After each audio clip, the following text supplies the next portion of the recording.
Chez nous à présent, avec cette découverte extraordinaire, une toute petite particule qui nous vient tout droit de l'univers a été détectée sur Terre par une équipe de l'UC Louvain.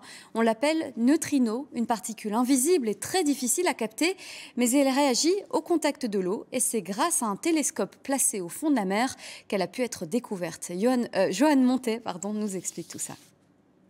Comme au foot, un tir hyper énergétique, puissant. Sauf que la balle est une particule invisible tirée vers nous depuis l'univers.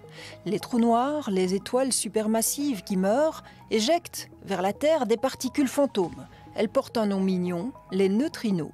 Ils sont capables de tout traverser. Si l'univers, voici la Terre, lorsqu'on envoie une particule de lumière, celle-ci peut se faire absorber par la matière en chemin, alors qu'un neutrino, lui, traverse tout et peut donc arriver jusqu'à la Terre sans être interrompu. Mais pour capter un neutrino, il faut ruser. Ces particules mystérieuses sont très difficiles à détecter. Elles réagissent au contact de l'eau ou de la glace.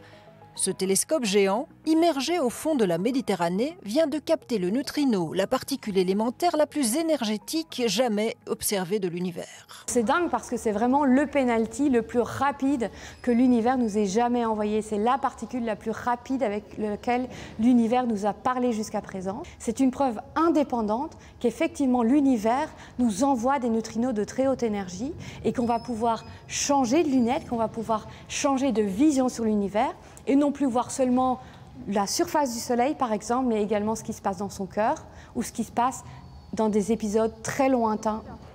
Ces chercheurs de l'UC Louvain l'ont donc attrapé, capté ce neutrino, en collaboration avec une équipe internationale, mais sans trop savoir d'où provient cette particule. C'est le début d'une grande aventure dans laquelle on a la confirmation qu'on a bien fait de déployer ces instruments, de déployer ces télescopes au fin fond de la mer Méditerranée, au fin fond de l'Antarctique pour aller explorer l'univers avec cette nouvelle paire de lunettes dont on parlait.